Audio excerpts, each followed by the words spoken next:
We're live.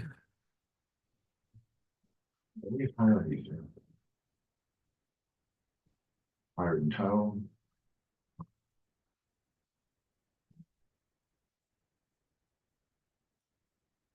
Do you believe in reincarnation?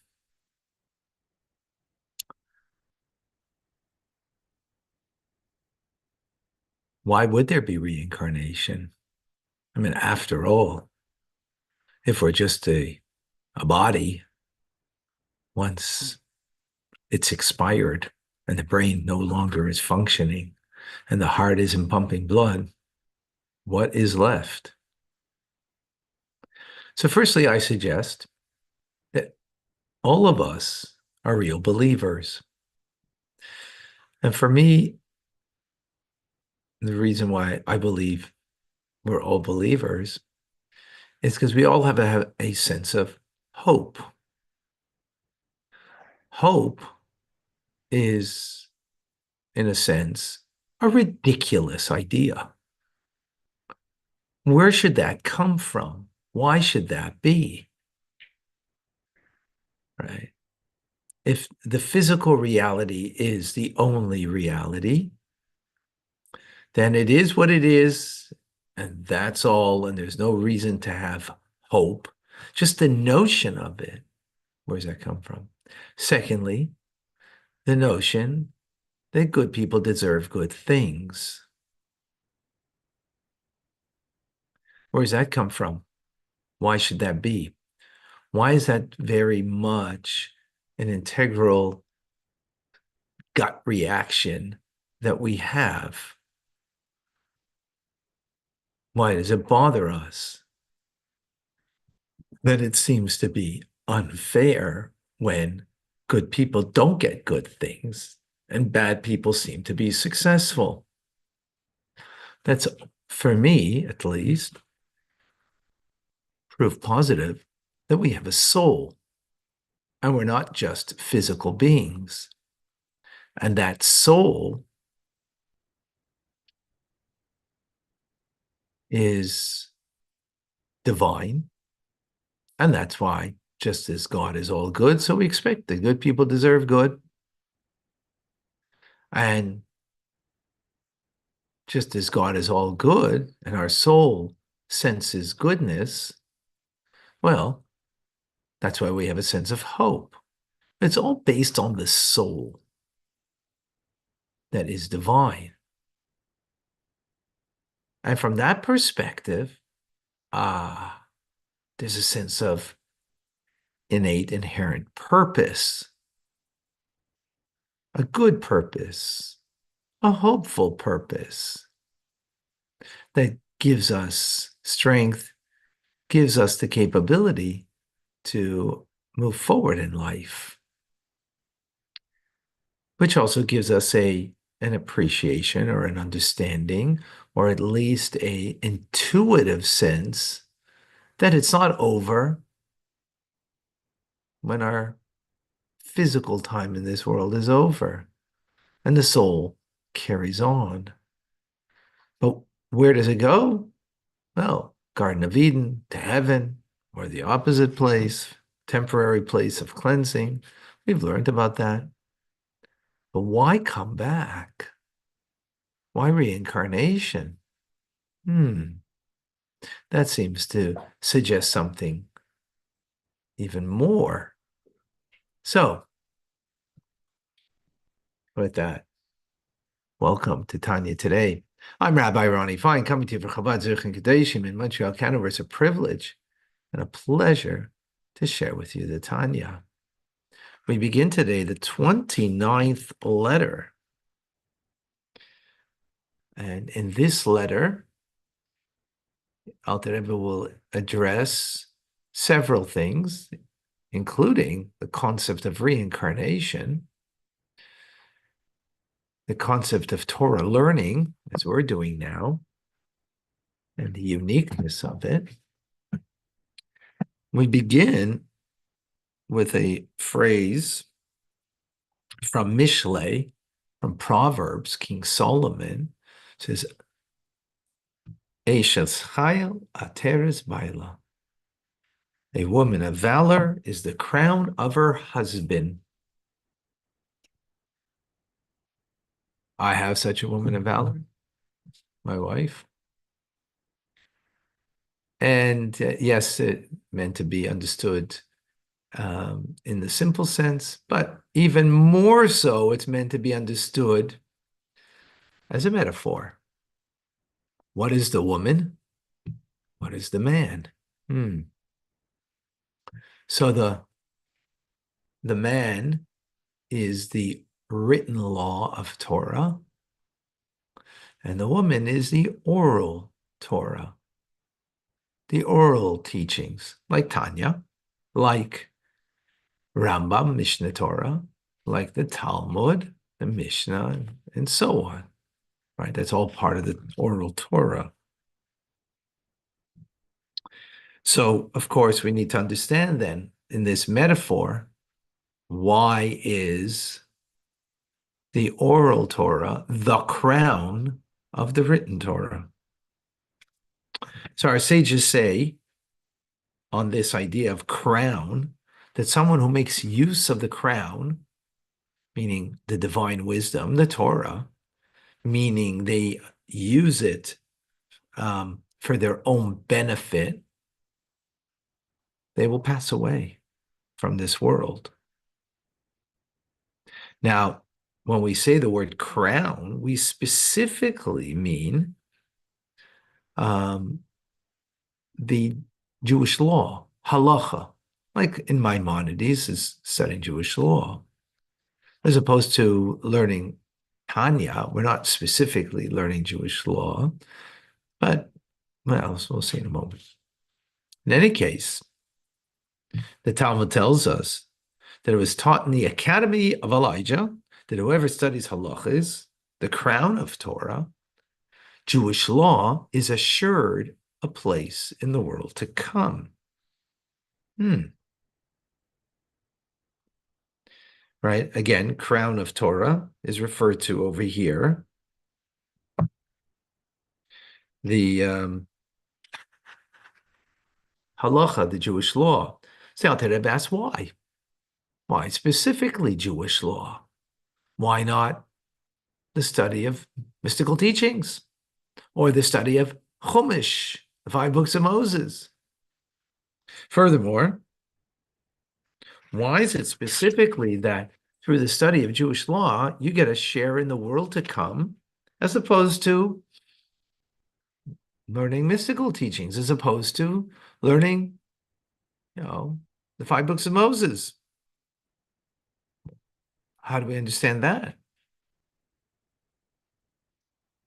Furthermore, we need to understand that the sages say in the Talmud that if a person studied a single chapter in the morning and a single chapter in the evening, right, a single chapter of like the Mishnah or something, you fulfill your obligation of studying a Torah. How could that be? The study of Torah is immense, and we're meant to engage in it, all the time. How is it that one chapter you fulfill your obligation?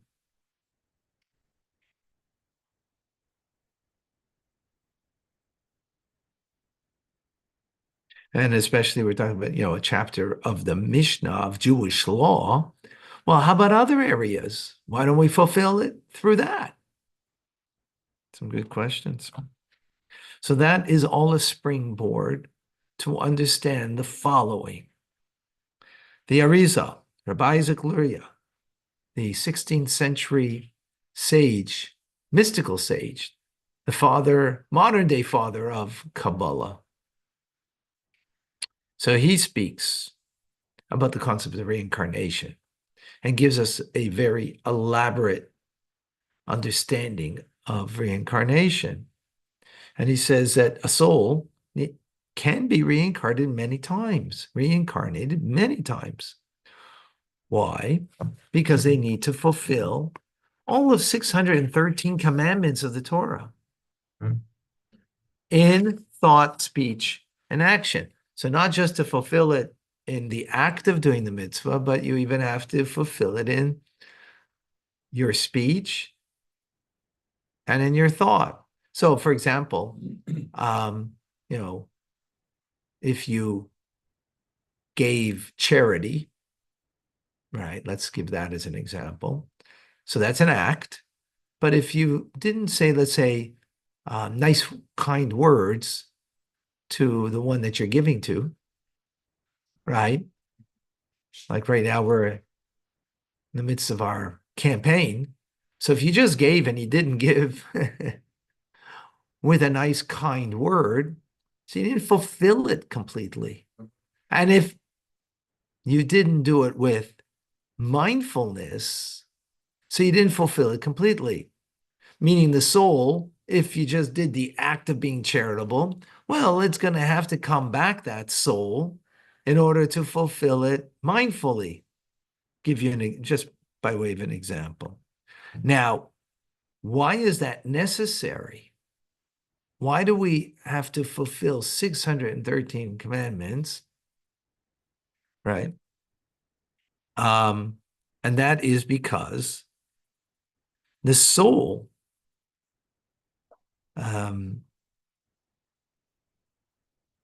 have garments to it, 613 garments, or if you will, 613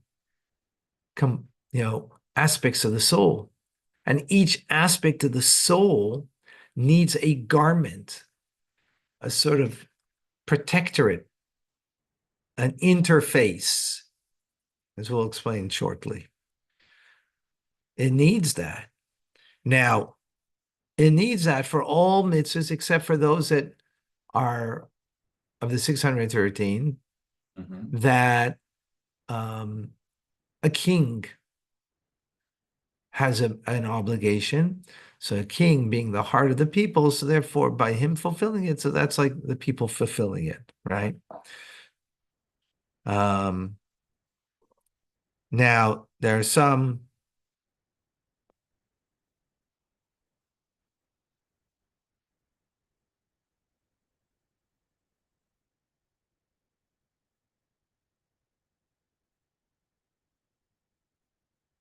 yes, we need the temple to fulfill many of them. That's why our souls will be coming from, Like when there was a temple.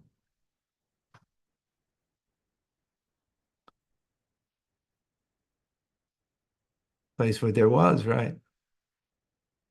The local was a temple needed.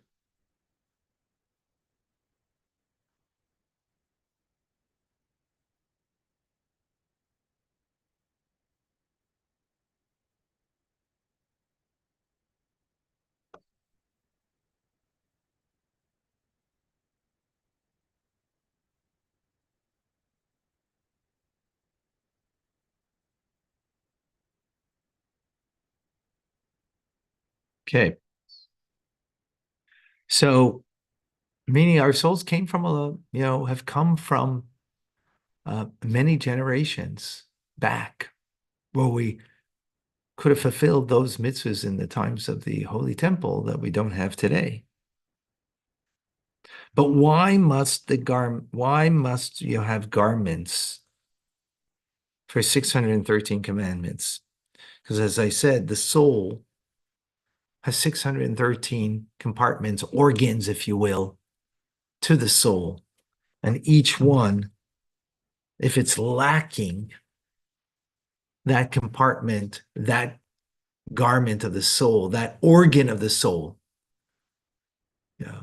think about physically, if your soul, if your physical body and organ is lacking, you've got to give it what it needs, right?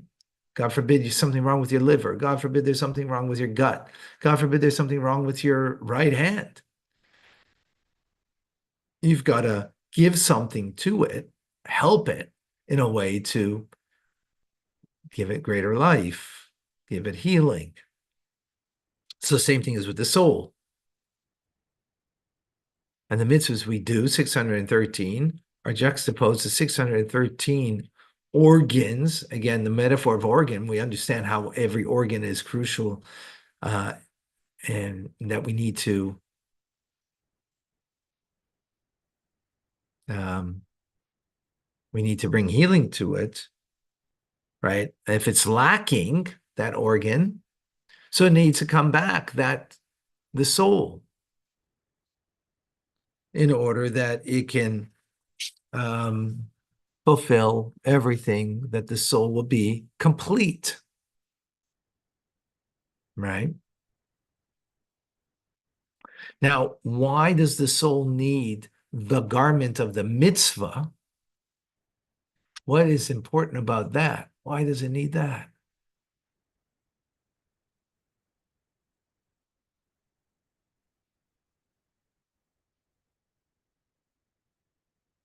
What is so important about the garment of the mitzvah, that when we fulfill a mitzvah, that it creates a garment for the soul? Because the light of God is so great that in order for us to be able to perceive, comprehend it, have it attainable in our lives, so you need the garment of the mitzvah. Now, that garment of the mitzvah, right, is the light of God that's contracted very much so that now it serves that light to be a garment for the soul. And a garment is a concept of an interface, right? My clothes are the interface between me and the world, right? How do I show myself to the world? Through my clothes, right? That's how you show yourself. So likewise,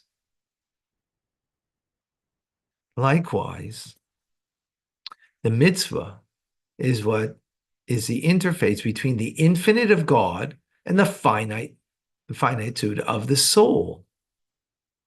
And it allows then, through the contraction, because the garment, so the garment, the interface, has a quality of the infinite and a quality of the finite, and therefore it can be the interface between the two, as every interface is, right?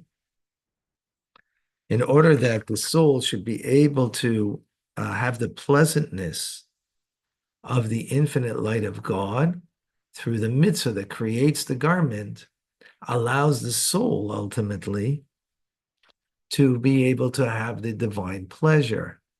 So if the soul is lacking, it's lacking in a garment for a particular organ of the soul, right, as it were, you would not be able to have the divine pleasure. So the soul needs to come back in order to have that. Now,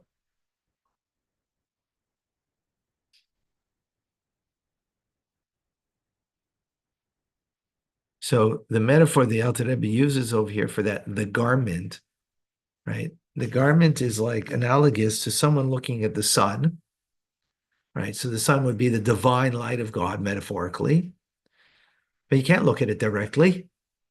It's blinding. So you need to look through a speculum, right? The speculum will allow you to see the refracted light, that it is diminished in order that you could see. So that speculum is like the garment of this to the soul that allows the soul to experience the pleasantness and divinity of God. Another metaphor for this is, as Moses, when he ascended the mountain, right? How was he able to experience God? Because he was in a cloud. The cloud was the garment that allowed him to experience the right, to experience and receive the revelation on high. That was his garment. the speculum, right? Or my glasses here, they turn into sunglasses because of the sun when I'm outdoors, of the sensitivity of my eyes. Right? So it becomes the interface to allow me to absorb some sun. So the mitzvah becomes the interface that allows my soul to experience the pleasantness of the divine. And the soul needs to experience it in all components, aspects, so-called, metaphorically, organs of the soul that are 613 of them. And that's why the Torah speaks to the Jewish people about 613 commandments. Psh, very powerful. Have any questions? I think I saw. Do B'nai Noach have 7 garments of the soul? That's a great question, Cookie Monster. I like that name. Uh,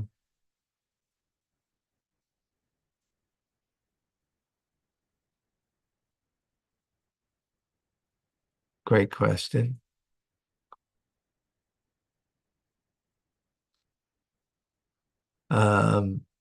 So I'm not certain how that works for someone who isn't Jewish who has 7 mitzvahs.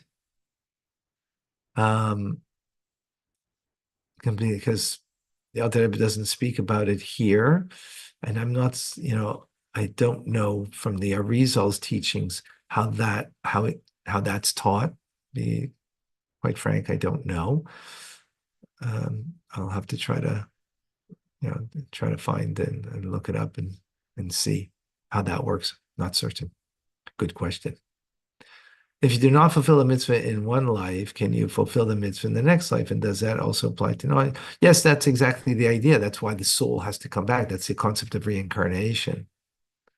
Yes. Yeah, absolutely.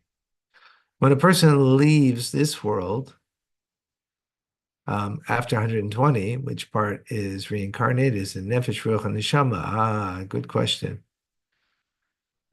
So nefesh would be the action part. Ruach would be the more emotive part, and nefesh and neshama would be more the intellectual part. So it could be any part of that would have to come back. Now,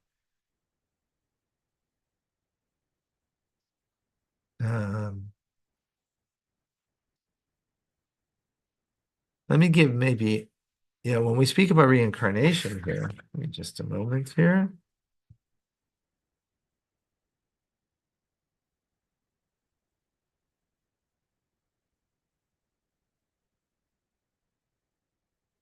When we speak about reincarnation here, the concept is, I'm surprised I didn't get this question. Who's the real you from the previous incarnation in a different body than the body you're in now? By the way, our teacher, the Alter Rebbe, was called a neshama chadasha, a new soul. He was not reincarnated. For most of us, I mean, vast majority, there's very few new souls that come into the world.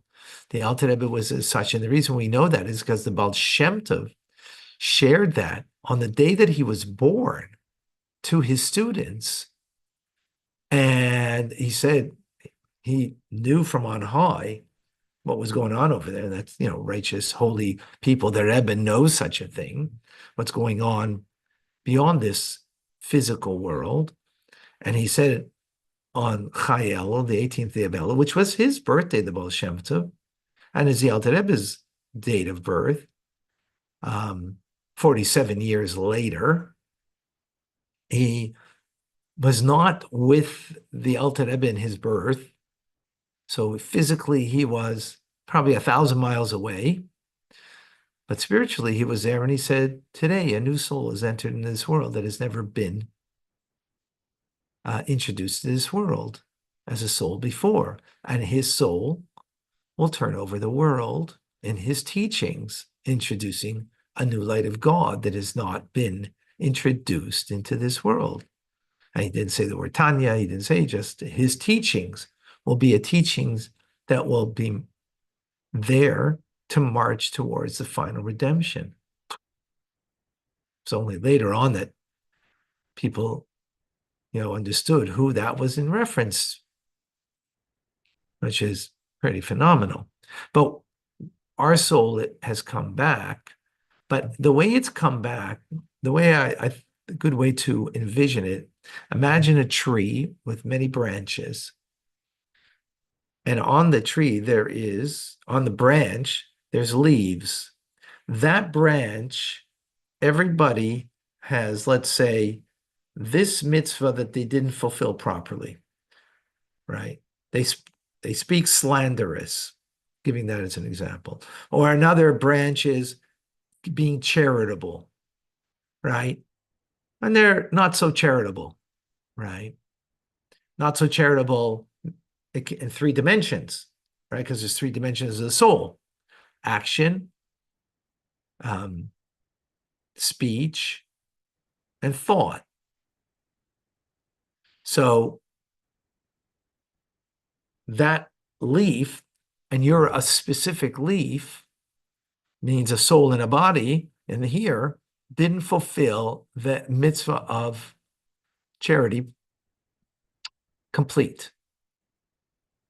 So what happens is on that branch is something lacking to the subset souls of that branch.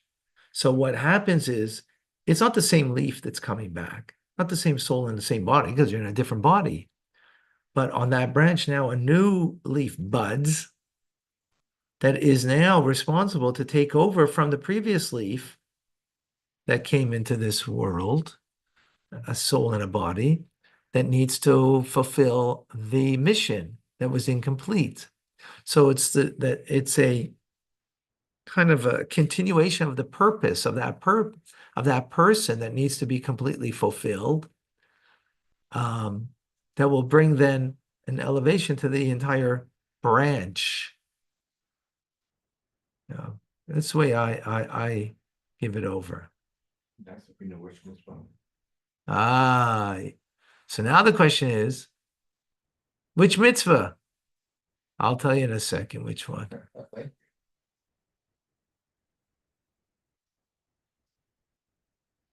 Okay.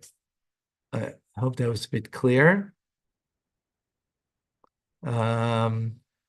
Eugenia, the new souls of tzaddikim that were brought into this world after the destruction of the temple, would they perform temple-related mitzvahs after Mashiach comes, the third temple? And they were brought. That's a good question. I don't have an answer to that, Eugenia. Good question. Yeah, like the Alter is a new soul. That means he didn't fulfill the souls, the mandate of like an offering on the temple, right? So what does that mean? I don't know. The Vida, where they be reincarnation when Mashiach comes, the world to come? Good question. I don't have all the answers. What happens if Mashiach comes and fulfilling the mitzvahs that we haven't fulfilled rightly? Good question. I don't know. Let him come and we'll worry about it. Right? Can he come before we fulfill the mitzvahs? Yeah, we're Adam. Excuse me.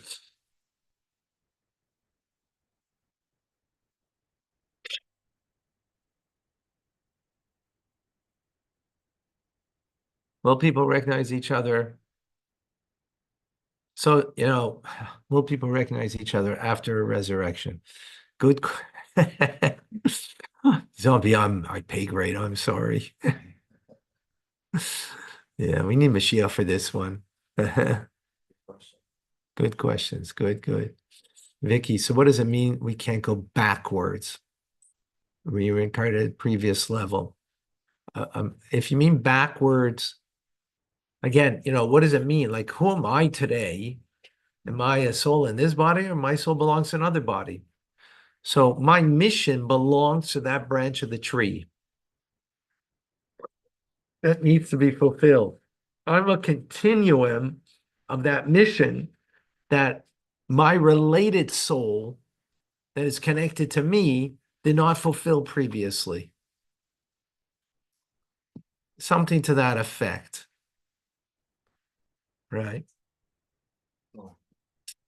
Do we always know what mitzvahs we haven't done rightly? Alice is asking. Excellent question.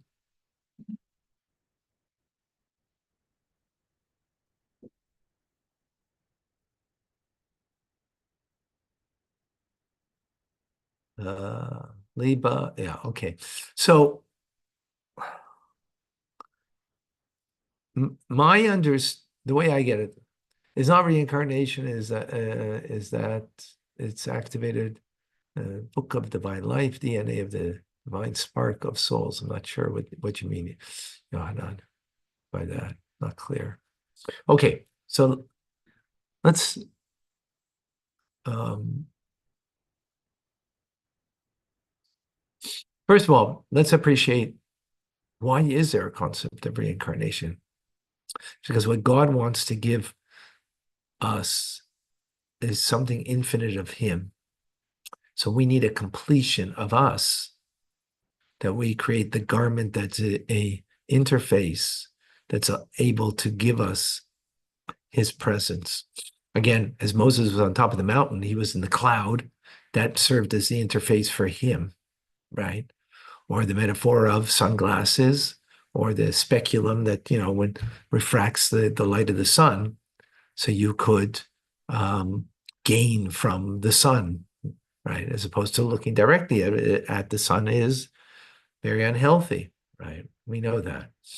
So that's very important to appreciate that idea. Um, One second.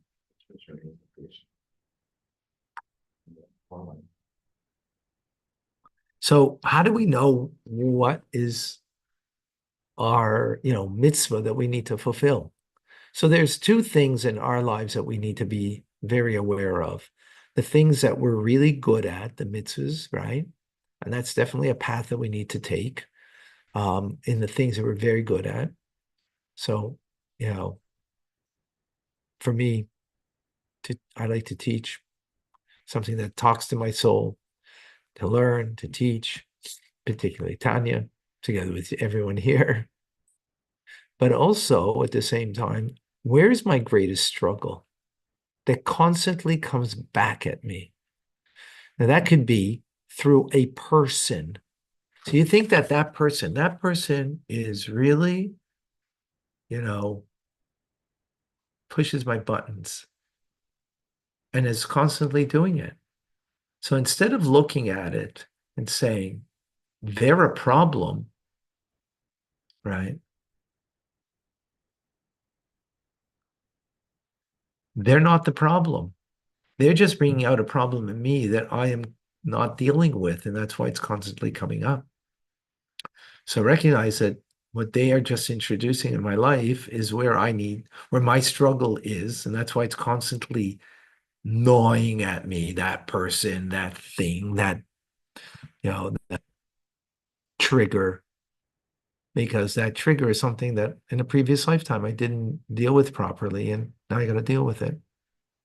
That's one of the ways we know where my struggle is and what I got to deal with. So instead of um, fighting it, acknowledge that and deal with it.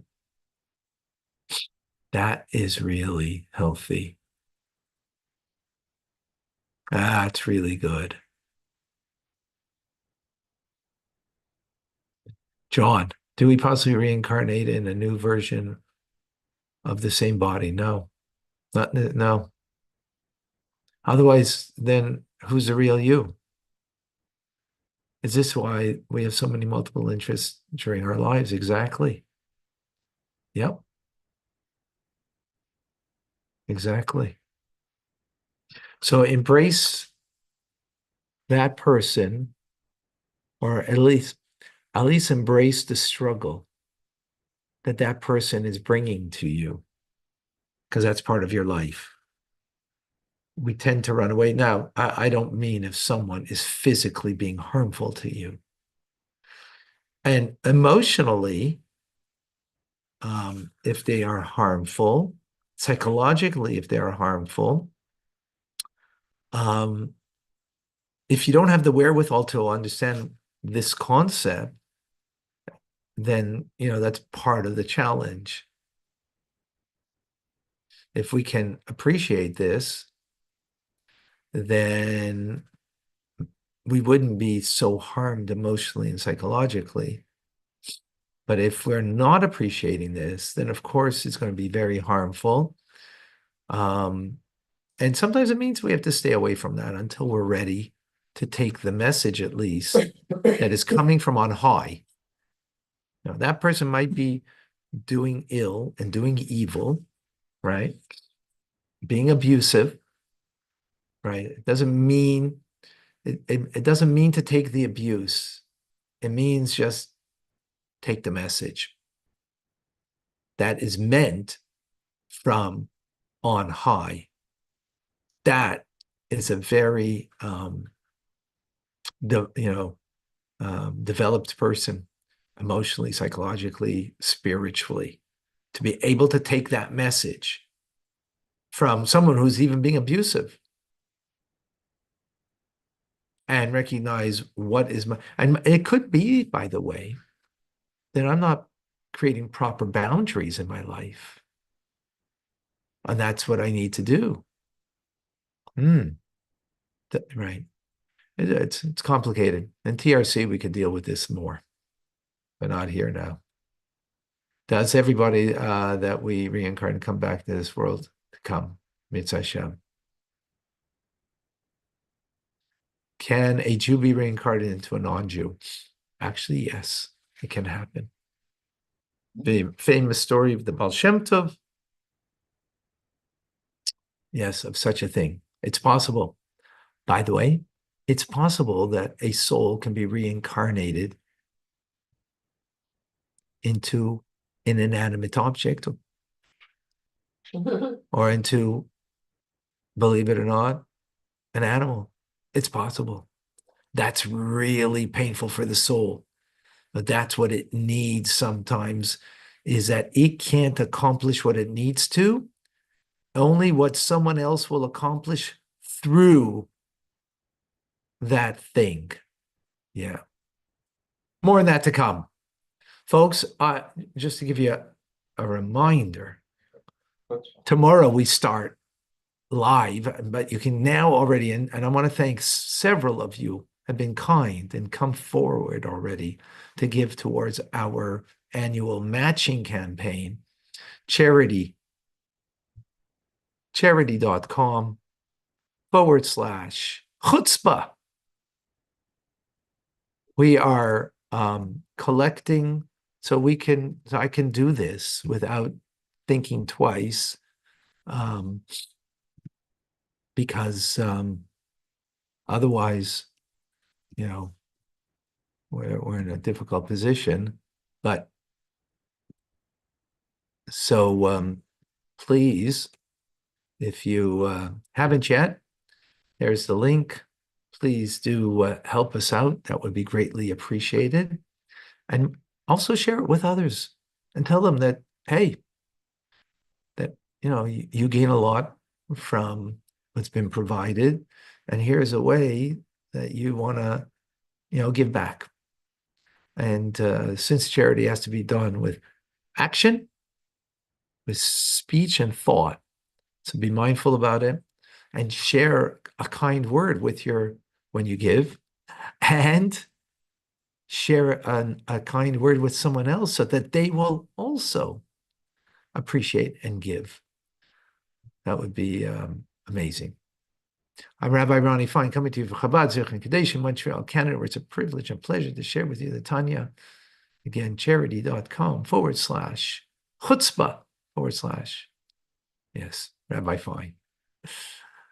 Thank you. Rambam.